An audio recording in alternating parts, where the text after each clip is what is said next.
I suppose the response to the liberal view is that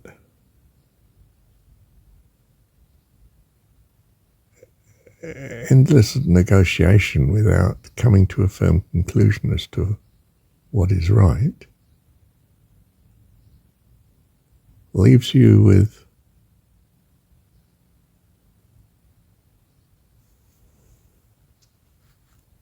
a harmony that's less important than the need to be right on certain issues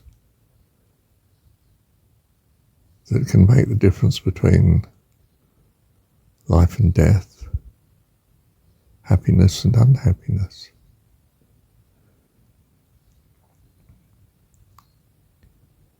In other words,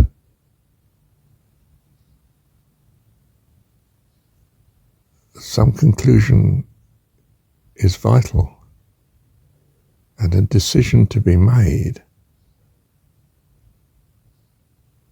is not avoidable. The decision must be made one way or another, not simply shelved or suspended by a desire for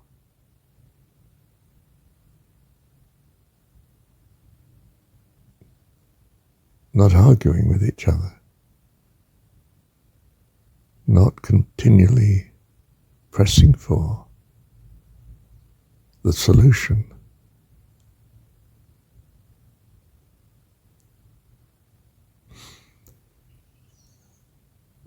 Apart from a bit like the fact, that 10,000 lemmings can't all be wrong in jumping off the cliff. They can be. Jumping off the cliff is catastrophic. And it's best if we don't, in a sense, run with the herd.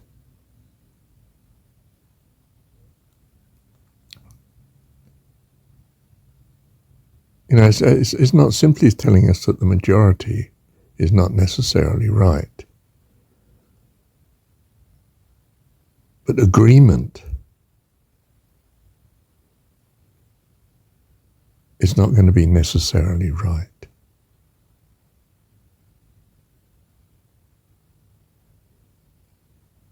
The need to have agreement is not of greater value to us than being right. Being right is far more important, because if we agree but are wrong, we're all dead. Or in hell, or, whatever.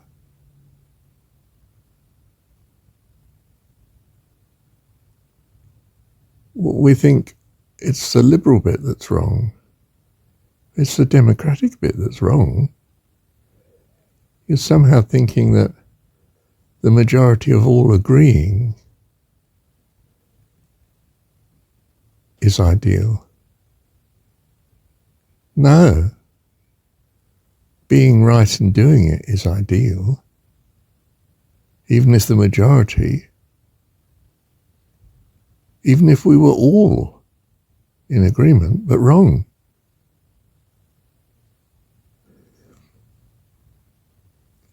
In other words, the individual that does not agree cannot give way for some greater benefit, namely agreement to the will of the majority. But the will of the majority are willing, arguably, say, for an atomic war, which could wipe us all out. They don't seem to.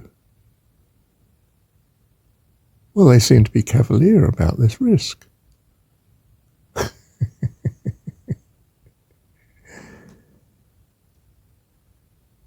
You see, the great advantage of the democratic approach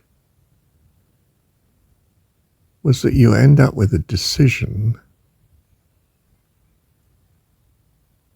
from arguably independent minds,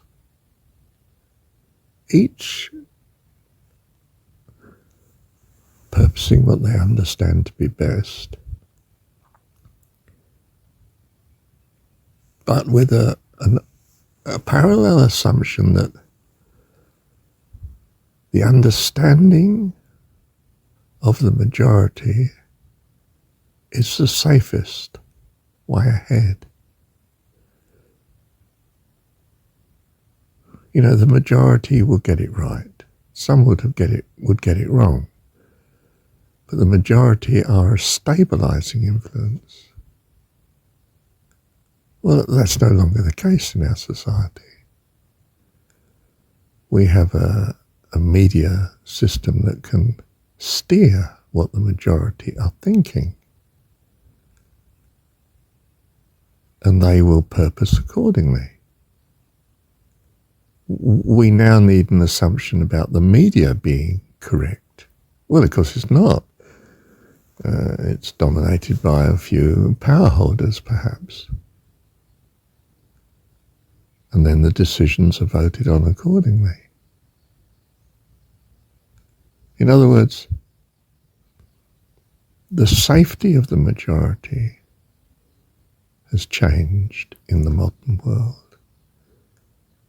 And perhaps not just the modern world, perhaps it was always so. You know, back in the, for argument's sake, the traditional religious world, it was being controlled by the religion, which wasn't necessarily right. You know, I mean, not all religions are the same.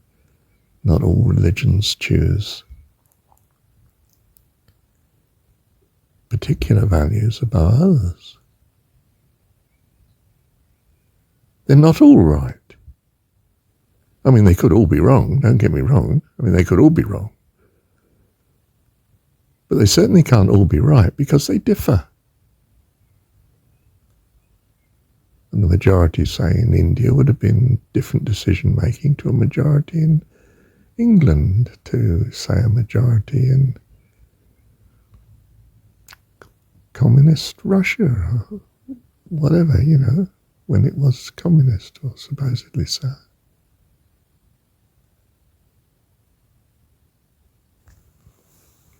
In other words, it's that sort of hidden this assumption of democracy that the majority tends to be the safest way to go. And all the lemmings run off the cliff together. You have World War I and World War II and so on and so forth. Because opinion is being steered by false flags, for instance, to get you into a war. And the majority say, oh yes, we must do this. Now, the liberal democratic view actually gives you a paralysis even on doing what's wrong. Because it says, well, nobody's absolutely right. We must continue negotiating. Of course, they don't continue negotiate. They agree to negotiate, and then they say, now we're going to make the decision, having heard everyone's opinion, supposedly, and we're going to have a vote on it. And off they go to war, which is just what the leaders of public opinion have achieved. Do you see? The safety assumption's not valid. They're not individuals of different wisdom, and the majority tends to be pretty safely wise, on average, in decision making. It's not that, if indeed it ever was. It did have the great advantage of we agreed on our decision-making process. It didn't have the great advantage on choosing necessarily the best decisions. Or did it? Are we in a world where the decisions of democratic democracies, as we would loosely be willing to label them, better than the decisions of non-democratic nations? We tend to think so. I usually cite the case of, well, who are the countries that people want to migrate to? Europe, America, Australasia. You know, is Russia, China, well, Russia's semi-European, isn't it? I mean, but, you know, if we think of them as different from it, are the nations of, are the peoples of the world pressing to get into China, North Korea? I mean, they're not desperate to get into, some republics where the president's always being assassinated. And, well, in that sense, I think America's beginning to look a bit dodgy, but people are still pressing into America, aren't they? And what are these countries? Well, interesting common denominator is that they've got pseudo-historic backgrounds of Christianity, albeit in decayed form. They also have this sort of view that the democratic process is the way they should be organized. Is it democracy, or is it Christianity, or is it both that's been their salvation? Is it in fact the very tension between the two?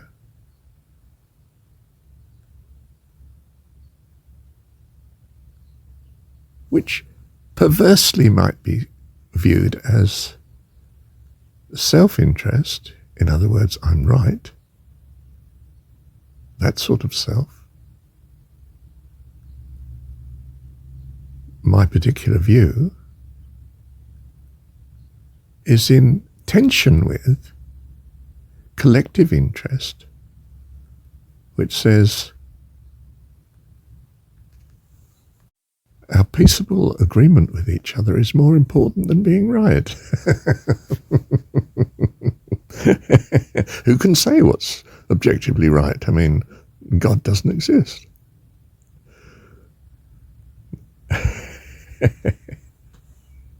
Oh, where have I got to? Let me pause. No, I've gone far enough in this. I'm not solving the world's problems. It's the individuals I'm concerned about, and the world's doing very well on that front. This is my trust and faith. That we feel as individuals we are becoming, in our maturity, a maturity of wisdom and understanding, albeit cynicism, that many people are on that road, albeit religion, many people are on that road, albeit something else.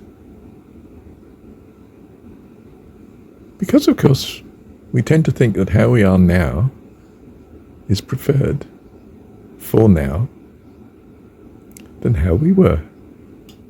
Otherwise, we would take up those values of how we were. We feel that we have achieved something that's of more value than we started with. You might call it wisdom, experience, maturity, faith and trust, or realism and objectivity.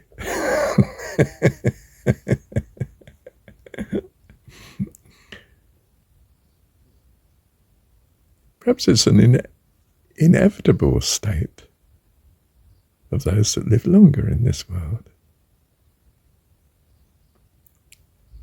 Perhaps that's important. To become clearer on what we value. and learn the consequences of such accordingly. Thank you, Heavenly Dad. It's all in a temporary situation, you see. It's not eternal, the mistakes you've made. You're going to die here. You won't stay here forever. Thank God.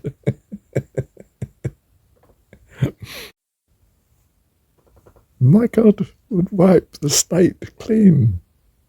Your kids. That's understandable. You got it wrong. Well, yeah, we do. Kids do. Doesn't stop you loving them. Doesn't stop them growing up.